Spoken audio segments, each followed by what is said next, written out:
এই মাছটা কি বলতে পারবেন? আজকে মাছটা আলু দিয়ে ভুনা করব, মানে মাখা মাখা করব। তার আগে একটা মজার কথা বলি, এই মাছটা কিন্তু আমরা বিড়ালের মাছ বলি। যারা বিড়াল পালি তার কাছে এই মাছটা খুব পপুলার, আমরা বিড়ালের মাছ বলি। তো যারা বিড়ালের পালেন বা মাছটা খাওয়ান কমেন্ট করবেন অবশ্যই প্রথমে।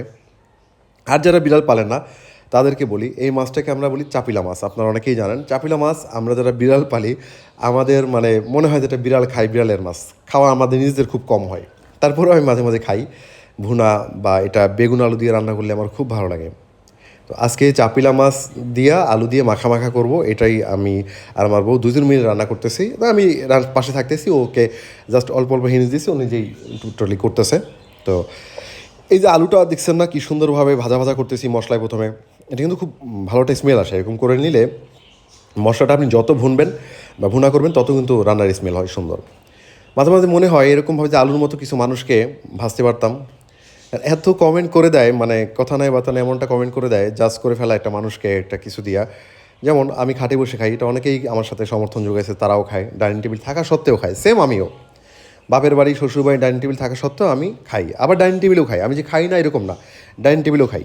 কিন্তু এটা নিয়ে বলে সচ্ছল ফ্যামিলির জামাই না। তারপরে আপনি ধর্মীয় ব্যাখ্যা আমাকে দিতেই পারেন যে ভাই এভাবে খাওয়া ঠিক না, বা এতে সংসার আয়ুন্বিত হয় না। আমার মাও আমারে বলে তুই বসে খাস কেন, তুই এরম বসে খাবি না, এতে সংসার আয়ুন্বিত হয় না। কিন্তু এটা দিয়ে তো আপনি জাজমেন্ট করতে পারেন না যে আমরা সচ্ছল নাকি অসচ্ছল।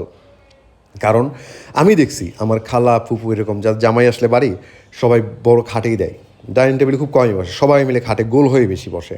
এটা খাইতে একটু মজা লাগে সবাই মিলে, বুঝছেন? যেটা হয়তো আপনারা যারা সবসময় ডাইনিং টেবিল খান আপনারা বুঝবেন না, যেটা আমরা বুঝি, আমার ভালো লাগে খাইতে। তো এটা দেখার পরে আমার রিলেটিভরাও আমাকে বলতেছে অনেকে যে কী এতে বা সমস্যা কি, আমরাও তো জামাই টামাই আসলে একসাথে বসে সবাই খাটে বসেই খাই, এতে এমন কি সমস্যা যে সচ্ছল অসচ্ছল ফ্যামিলির কথা আসে। তো এই হচ্ছে কথা।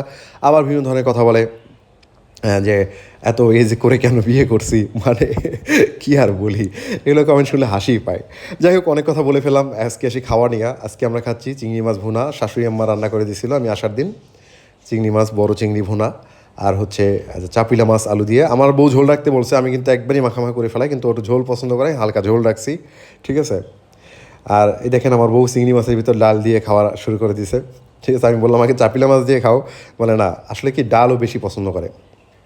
শাশুড়ি আম্মার 3 বছর আগে কিডনির সমস্যা ধরা পড়ছে, যেখানে ওদের বাড়িতে ডালের কোনো আইটেমই হয় না, করা যায় না। তো এখন ডালটা খুব ভালো খায়, আমার আম্মুর কাছ থেকে শিখে আসছে পাঁচফোড়ন দিয়ে। এখন ডালটা খুব পছন্দ করে, প্রতি রান্নায় ডাল থাকবেই। এটা হয়েছে কথা। ও আর আমার ছোটো ভাই এরাই বেশি পছন্দ করে, আমি খাই কিন্তু আমি একটু কম খাই, কিন্তু ওরা একটু বেশিই পছন্দ করে। তো আজকে মেনুতে ছিল এইটা। যাই হোক অনেক কথা বলে ফেললাম, যেহেতু ডেইলি ব্লগ সব কিছু শেয়ার করি আপনার সাথে, কিছু কথা বলতেই পারি, মনে কষ্ট নেবেন না। ভালো থাকবেন, টাটা।